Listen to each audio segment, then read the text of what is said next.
Mais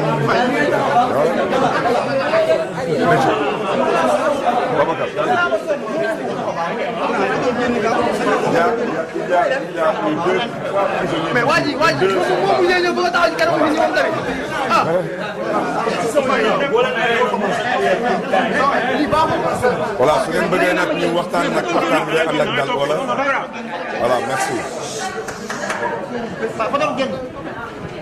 Voilà, je voudrais vraiment d'abord rendre grâce à Dieu et surtout remercier le peuple sénégalais. Le peuple sénégalais qui s'est mobilisé aujourd'hui pour la démocratie sénégalaise. Le peuple sénégalais qui s'est mobilisé aujourd'hui pour des convictions, pour des principes, pour des valeurs. Mais vous me permettrez aussi de remercier la coalition Yewwi Askan Wi et particulièrement la conférence des leaders. Remercier particulièrement tous ces leaders qui aujourd'hui ont pris de leur temps pour nous accompagner dans ce combat. Je veux citer M. Khalifa Ababacar Sall, féliciter aujourd'hui M.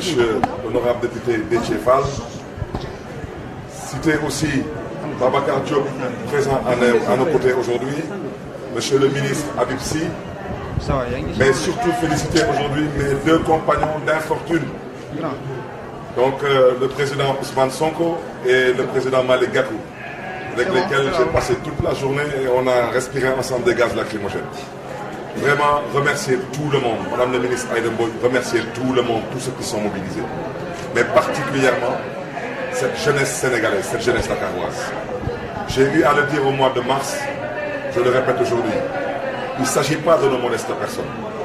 Il s'agit de la démocratie sénégalaise qui est aujourd'hui malmenée, qui est aujourd'hui agressé. Et ça, on ne peut pas l'accepter, on ne peut pas le tolérer. Et je suis au regret de dire que le comportement de cette justice, il est beaucoup plus que suspect.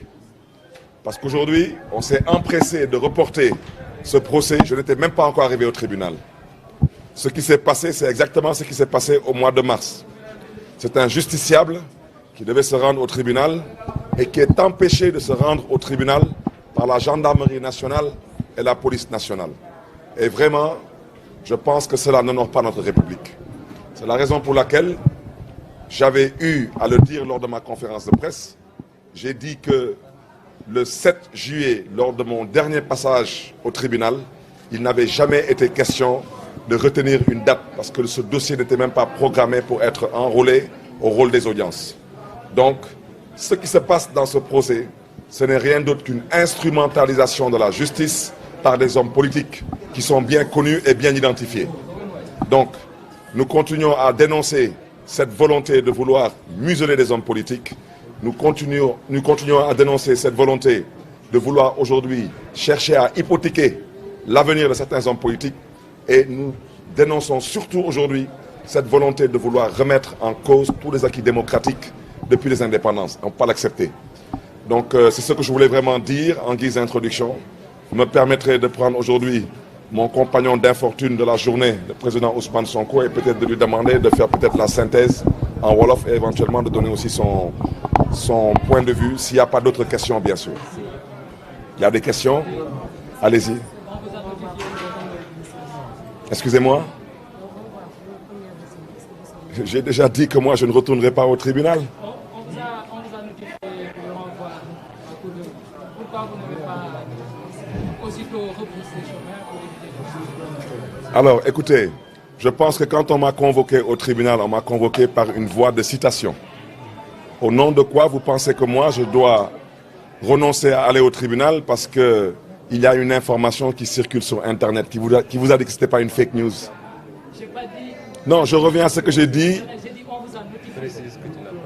Je n'ai reçu aucune notification disant que je devais rester chez moi. On m'a bel et bien convoqué au tribunal ce matin.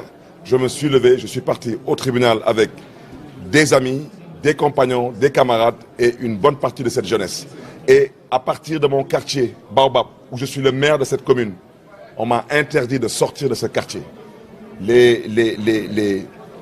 Malheureusement, les sabotages ont commencé sur l'avenue Bourguiba. Je sortais à peine de Baobab.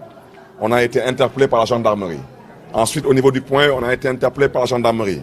Je rappelle que c'est le lieu aussi de dénoncer certaines pratiques. Parce qu'on n'a pas besoin de tirer des balles à blanc, on n'a pas besoin de tirer des balles en caoutchouc sur les voitures de leaders politiques. Aujourd'hui, ils ont cassé mon véhicule à coups de tirs, de grenades, et c'est le président Ousmane Sonko qui était assis devant. Ça veut dire que si ce pare-brise avait cédé, c'est lui qui allait prendre la cartouche. C'est totalement irresponsable. Nous sommes des hommes politiques, nous ne sommes pas des rebelles, nous ne sommes pas des révolutionnaires, nous sommes des responsables. Je pense que personne ne nous a jamais vu foncer sur un barrage de la gendarmerie ou de la police.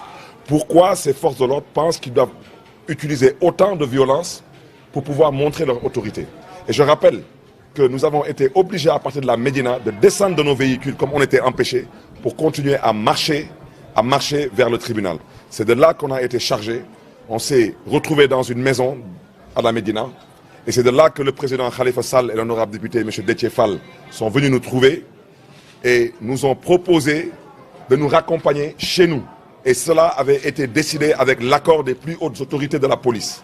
Et je répète, c'est la police elle-même qui est venue nous chercher dans cette maison, en présence du président Khalifa Sall et du député Déthié Fall, qui nous ont escortés à l'extérieur et qui nous ont installés dans le véhicule du président Khalifa Sall.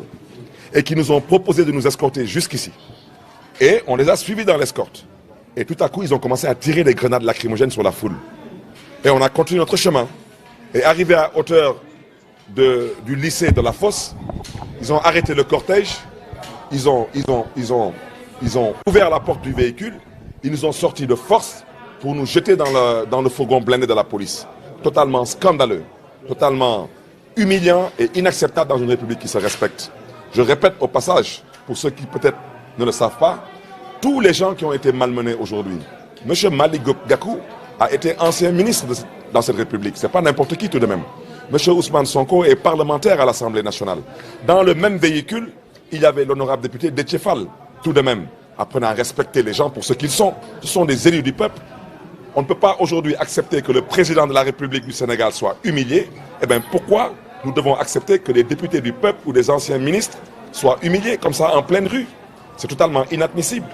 Je pense qu'il faudrait lancer un appel aux forces de défense et de sécurité, les appeler à la tenue, à la retenue. Ça ne sert à rien de verser dans le zèle.